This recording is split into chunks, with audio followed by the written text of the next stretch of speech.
Salut, salut, c'est Mes Petits Lus. Mes Petits Lus, c'est le podcast du blog écrire-de-la-fiction.com, le podcast de tous ceux qui écrivent pour être lus. On y parle d'écriture et de littérature. Allez, en voiture.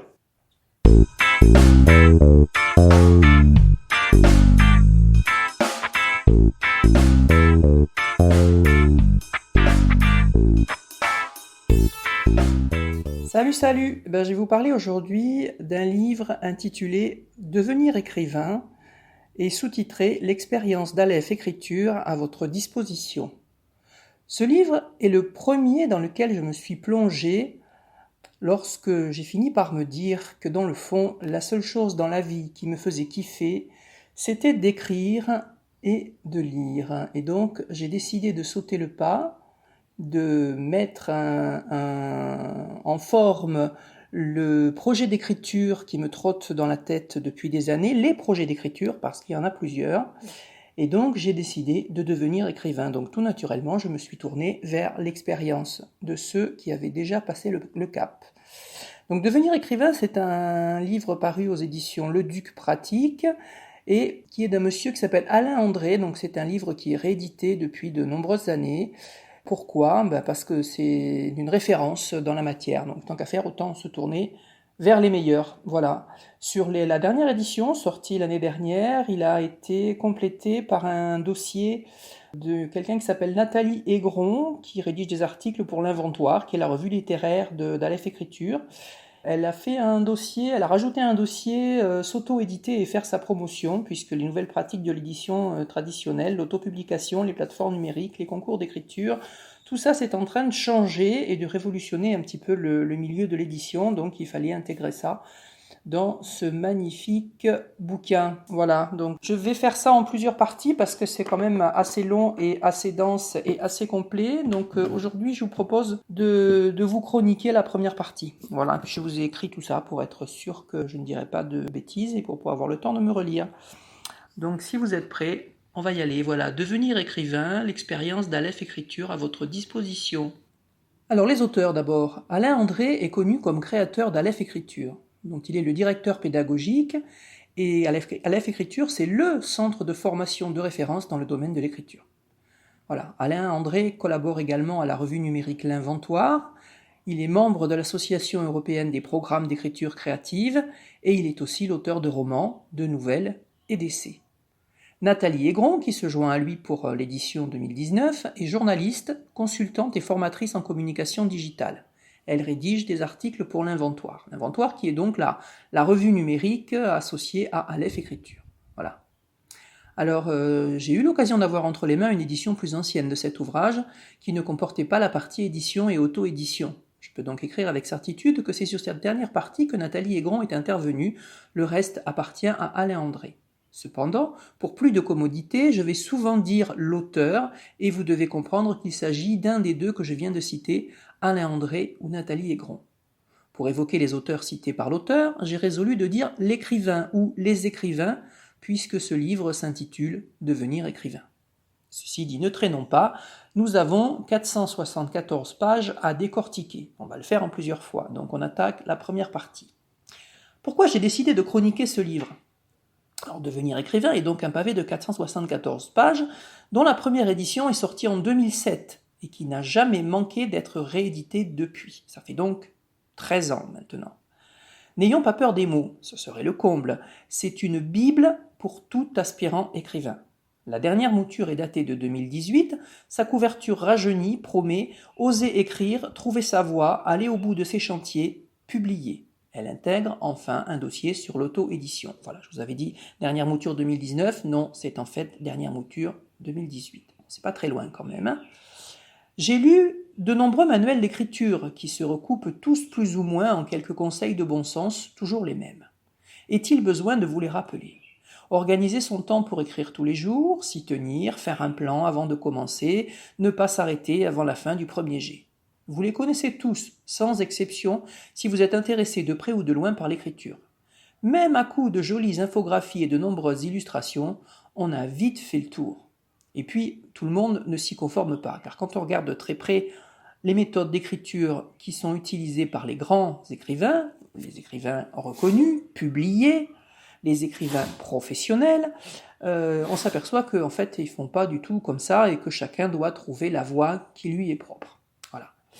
Mais quand même, ce manuel nous interpelle, puisque c'est bien un manuel pour devenir écrivain. Donc quel est-il donc ce manuel qui rencontre un si vif succès qu'il est sans cesse réédité? Que peut-il bien nous raconter pour qu'il y faille 474 pages de texte sans aucune image? Certes, les écrivains sont bavards, on le sait.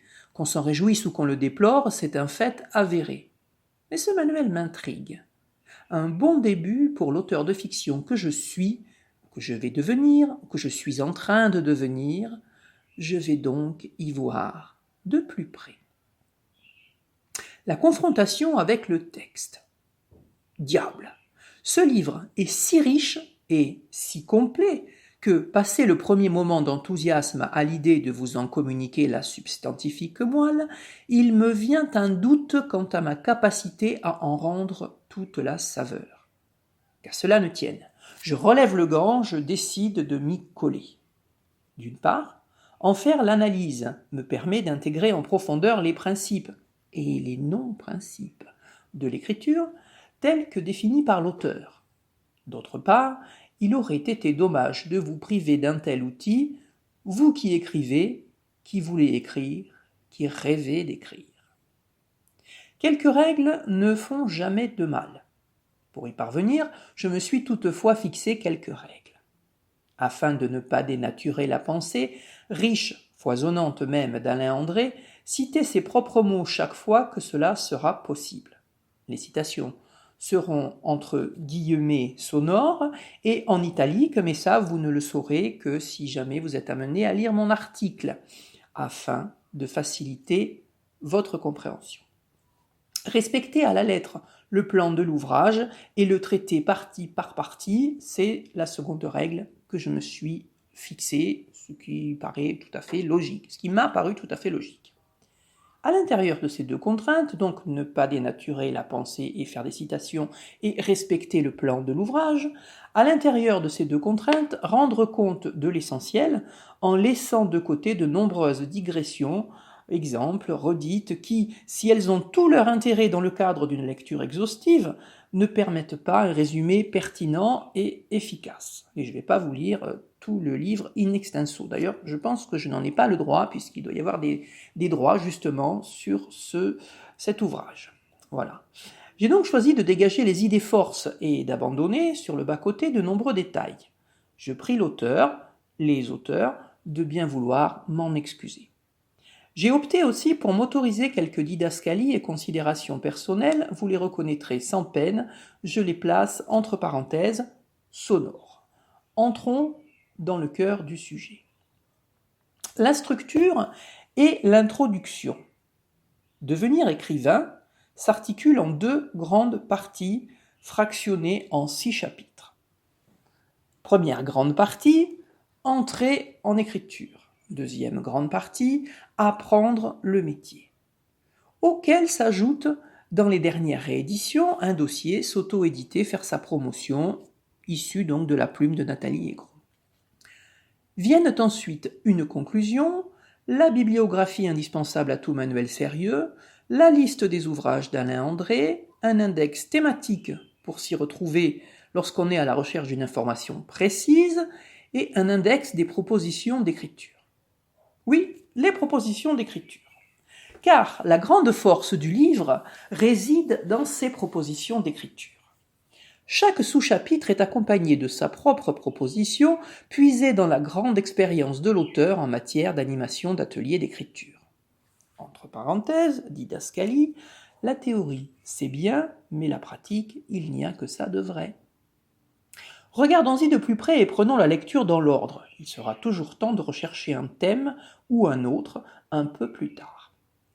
L'avant-propos, comme souvent dans ce style d'ouvrage, est un avertissement au lecteur.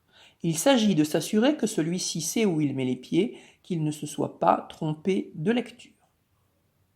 Ouvrez les guillemets. Devenir écrivain traite de l'acte d'écrire, magie blanche, artisanat, sueur, rire et larmes. L'écriture y est abordée en tant que pratique. Ce n'est pas un essai théorique transformant l'écriture en objet de spéculations abstraites. Ce n'est pas non plus un livre de recettes, votre best-seller en 5 leçons et autres fariboles. Écrire est une affaire à la fois concrète, intime et au long cours, qui n'a que faire des simplifications hâtives. Il présente les savoir-faire indispensables et, au-delà, permet de se situer, de s'épargner bien des déboires et d'éviter quelques fausses pistes. Fermez les guillemets. Nous voilà prévenus. Viennent ensuite quelques généralités d'usage, le détail du plan et les paragraphes, pourquoi, pour qui et de quel droit, dans lesquels l'auteur présente son parcours d'auteur et légitime sa démarche. À l'issue de cette mise en bouche, on pénètre enfin dans la pensée de l'auteur, la partie qui nous intéresse. Chapitre 1, donc, s'autoriser à écrire. Alain André commence par rappeler ce qu'est l'écriture, afin encore une fois de s'assurer qu'on est bien sur la même longueur d'onde que lui. C'est le professeur, l'animateur, le médiateur de la littérature qui s'exprime. D'ailleurs, tout le livre est rédigé tel un cours à l'usage des étudiants en lettres, érudition et humour inclus. Les territoires de l'écrit. Il y aurait 2 écritures. Entendez 2 façons d'écrire. L'écriture artistique, roman, poème, théâtre, essai, et l'écriture autobiographique, dans laquelle entrent les listes de courses et toute cette sorte de choses. Les 2 écritures se confondant parfois sous la plume d'auteurs aventureux ou particulièrement créatifs, tels que Georges Perec par exemple. Pourquoi écrire ? Dans le chapitre suivant, Alain André revient sur pourquoi écrire. Il rappelle les fonctions de l'écriture, les attentes des Français à son égard, la possibilité d'une catharsis et la tentative d'esthétisation du monde de nombreux écrivains. Pour mémoire, je vous rappelle, à mon propre titre, de mon propre chef, qu'il paraît qu'un Français sur 3 rêve d'écrire un livre. On se demande bien pourquoi ils ne le font pas. Fin de la didascalie. Devenir écrivain, où l'on apprend qu'il n'y a pas d'âge. Et qu'il existe 3 étapes pour baliser le chemin. L'étape de l'ignorance paradisiaque, où l'on écrit pour le plaisir, qui suppose juste la maîtrise des codes de la langue, syntaxe, grammaire, orthographe. L'étape de la désillusion, où l'on s'aperçoit qu'on a encore beaucoup à apprendre afin de parvenir à produire un écrit de qualité suffisante pour une publication. Chouette, c'est pour ça qu'on est là, qu'on a acheté ce livre. Fin de la parenthèse. C'est une étape plus ou moins longue durant laquelle il faut écrire beaucoup, accoucher de ce qu'on a à dire. 100 fois sur le métier, remettons notre ouvrage. La 3e étape, enfin, est l'étape de l'aptitude au retravail. Oui, retravail. À force de s'exercer, on finit par être capable d'identifier les faiblesses. On dispose des outils nécessaires pour réviser son texte et l'améliorer. L'auteur rappelle ensuite qu'il n'existe pas de chemin tout tracé et que l'apprentissage est différent selon chacun. Cet homme-là voudrait nous décourager qu'il ne s'y prendrait pas autrement. Pourtant, nous sommes à la page 31 d'un livre qui en comporte 474. Il doit bien avoir encore quelques informations croustillantes dans sa manche. Quelles sont donc les qualités nécessaires ? Y a-t-il une personnalité type de l'écrivain ? Sans surprise, comme dans tout acte créatif, le travail doit être au diapason de l'imagination. L'imagination créatrice. L'auteur s'appuie sur les entretiens menés avec des écrivains lors de la préparation du livre, ainsi que sur des textes célèbres pour détailler la part du risque qu'implique le travail artistique. Ne serait-ce que cette corne de taureau évoquée par Michel Léris dans De la littérature considérée comme une tauromachie. Il cite aussi le poète Pierre-Jean Jouve, pour qui l'écriture est un territoire de liberté avec l'inconscient et un charme jeté sur le monstre. Pas de doute, nous sommes bien entrés, sous couvert de conseils et de méthodes, en littérature. Ouvrez la parenthèse, loin des clichés sur l'écriture qui foisonnent sur le net, Alain André nous partage non seulement son expérience, mais celle d'auteurs reconnus. Fermez la parenthèse. Et ouvrez les guillemets. L'acte d'écrire met bien en jeu 2 dimensions. La première, intuitive, subjective, liée à l'auteur, à son histoire, à son rapport à l'écriture, à son besoin d'écrire. La seconde, plus rationnelle ou technique, liée au processus de l'écriture, ou si l'on préfère à la nature du travail qu'il impose. À exclure l'une de ces deux dimensions, on prend le risque de régresser soit vers l'expression naïve, soit vers la fabrication. Dans les deux cas, l'application inconsciente ou délibérée de recettes référées à une norme déjà existante. Écrire signifie toujours apprendre à écrire. Fermez les guillemets. Et bien voilà, c'est dit. Pas de recette imparable, pas de raccourci, pas de ligne d'arrivée. Écrire est un artisanat. Oser écrire. Dans cette partie, l'auteur revient sur la crainte de l'imposture qui habite tout auteur débutant. S'autoriser à écrire implique de passer outre le manque de légitimité. Il faut bien commencer quelque part. Petit passage en revue des inhibitions, exemple éclairant, citation. L'écriture n'est pas en droit une activité réservée. Quelques institutions légitiment l'aspiration à écrire des candidats, l'édition, l'université, les médias. Fermez les guillemets. L'auteur termine par un rappel de l'existence des ateliers d'écriture, où tout peut être tenté, tout peut être discuté, une bonne école en somme. Nul doute qu'Alain André connaît le sujet. Afin d'enfoncer le clou et de proposer quelques pistes au lecteur désireux de s'y mettre sans tarder, il a par ailleurs placé, à chaque fin de sous-partie, une proposition d'écriture détaillée à faire chez soi. On ne se refait pas. 6 propositions d'écriture parsèment ces quelques pages. Vous pourrez ainsi vous exercer. Par exemple, texte que j'aime écrire ou pas, sur le mode de l'inventaire et inspiré de Sei Shonagon, dame d'honneur de l'impératrice Sadako. Ou encore, pourquoi écrivez-vous, à partir de l'ouvrage Écrire pourquoi, qui rassemble les réponses variées de 40 écrivains à cette question. Ou encore, vue de ma fenêtre, ou produire 500 mots à partir de ce thème. Méditation et haïku. Est-il besoin de détailler plus? Expérience d'écriture, qui vous demandera un effort de mémoire. Et enfin, possédant de l'écriture d'après votre propre expérience et qui, d'après moi, qui sera le plus drôle de tous.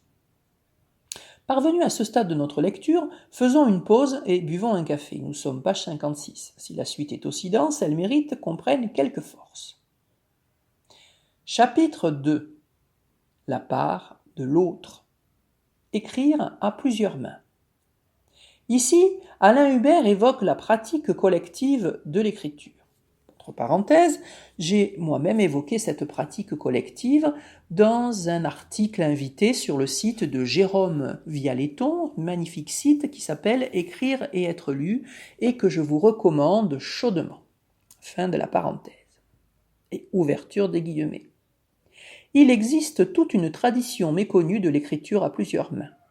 Depuis le renga, forme de poésie collective très réglée qui connut une faveur extrême au Japon entre le 8e et le 15e siècle.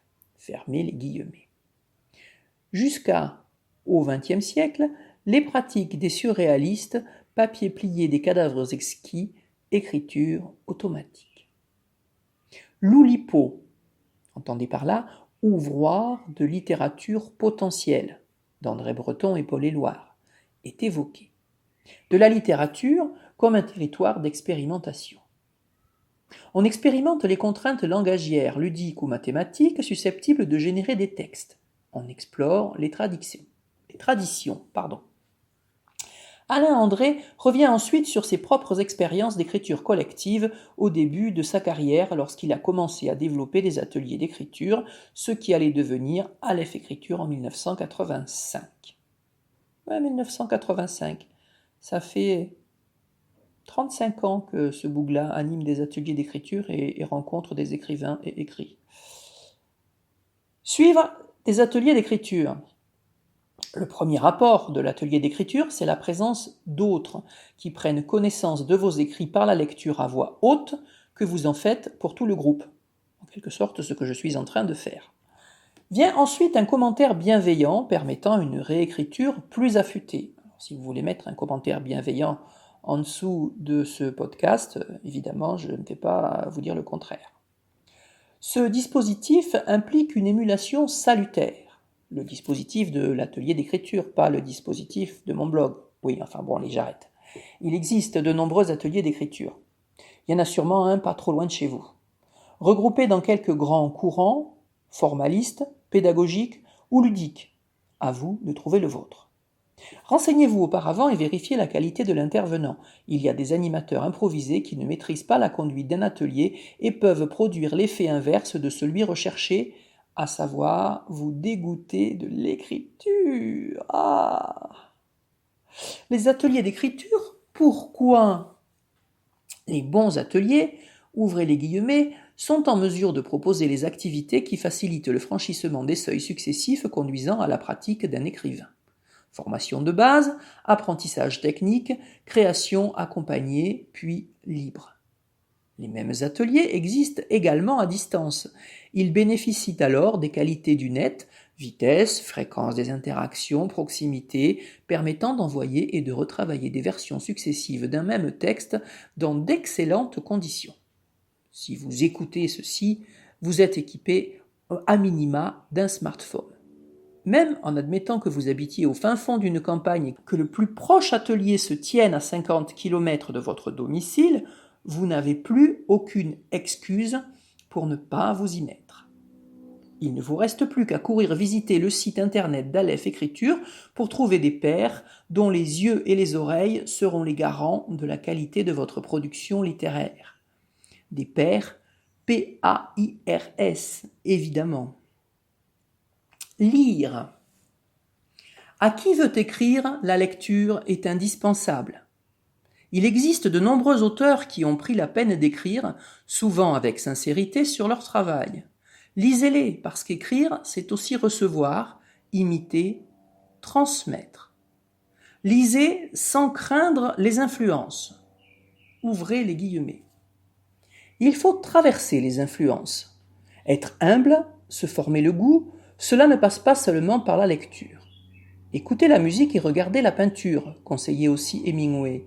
Se laisser totalement envahir jusqu'à retrouver l'écart qui fait que ce que vous avez à écrire n'est pas cela que l'autre a écrit, mais ceci qui n'appartient qu'à vous. Alain André conseille aussi de se confronter aux classiques et à des styles de littérature vers lesquels on n'est pas spontanément attiré. La lecture, quand elle est vivante, constitue un enjeu d'identification et de construction de soi extrêmement fort, nous dit-il. Mais lisez donc, puisqu'on vous le dit. Éloge du braconnage. Ça c'est très intéressant. Le plus important, c'est de vous mettre à lire différemment. Lire pour voir comment c'est fait. Il s'agit de se faire braconnier, nous dit-il, la lecture est une chasse. Ce braconnage peut relever de la recherche d'idées. La lecture est l'un des plus grands remèdes contre les pannes d'écriture ou sur les procédés. La littérature est la mine. La bibliothèque recèle le trésor des formes. Ce trésor est le vôtre. Vous avez le droit d'expérimenter, c'est-à-dire de vous approprier les procédés littéraires qui sont utilisés. Fermez les guillemets. Par ailleurs, il existe toute une littérature de second degré qui a prospéré et prospère encore, produisant des œuvres d'une indéniable qualité. L'Odyssée a inspiré nombre d'auteurs qui en ont écrit leur propre version. Roméo et Juliette a été utilisé des dizaines, peut-être des centaines de fois par des auteurs et des scénaristes. L'inspiration n'est pas un pillage. Du moment que vous êtes sincère dans votre démarche et que vous donnez au lecteur ce qui n'appartient qu'à vous.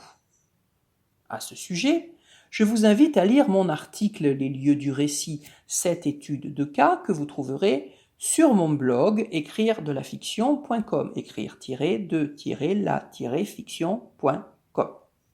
Les lieux du récit, 7 études de cas, qui peut vous aiguiller aussi sur une autre façon de lire. Contraintes et liberté.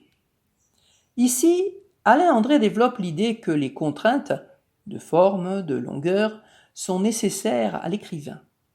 C'est une idée qui est chère aussi à l'Oulipo, dont nous avons parlé tout à l'heure. Elles permettent, ces contraintes, en définitive, de faire mieux, de dire plus que ce que vous aviez à écrire au départ. Je cite. « Toute pratique artistique implique l'utilisation de contraintes. Il en va ainsi pour la musique. Il faut définir les motifs, les combiner. La combinatoire est l'une des dimensions de la contrainte. Les Oulipiens, les revoilà, se définissent comme des rats qui construisent le labyrinthe dont ils se proposent de sortir. Le labyrinthe est le texte impliqué par la contrainte. En sortir, c'est aller au bout du texte, finir. Les contraintes induisent une rupture avec l'expression spontanée. Il y a là un enjeu d'apprentissage. Vous utilisez le langage, pas la couleur, la pierre ou les sons. Vous devez devenir un maître du langage, d'une manière ou d'une autre. Faut-il avoir peur du rythme quand on apprend à danser ? Fin de citation. Les propositions d'écriture pour appliquer tout ce qui vient d'être explicité sont Renga, donc un exercice d'écriture collective. Première fois, à partir d'un poème de Peter Handke. Oui ou non, répondez. C'est la confrontation avec l'inquisiteur qui est en vous. C'est inspiré d'un texte de Pinget, l'Inquisitoire. Le livre qui a changé ma vie. Votre expérience de lecteur. Je me souviens, à la manière de Michel Léris. Ou poème de métro et variante pour expérimenter la contrainte. Celui-là, encore une fois le dernier, est aussi le plus drôle. Sur une ligne de métro, on doit pouvoir écrire une strophe entre chaque arrêt dans chaque station. À la fin de la ligne, le poème est terminé. Vous pouvez évidemment vous y amuser en train ou en avion, mais ça sera beaucoup moins drôle puisque vous aurez plus de temps. Je vais m'arrêter ici pour aujourd'hui parce que ça fait déjà pas mal de temps que je parle, 26 minutes, je regarde le compteur, et ça fait déjà beaucoup d'informations à digérer. Donc on se retrouve la semaine prochaine pour la suite de chronique du livre d'Alain André, Devenir écrivain, assisté de Nathalie Aigron.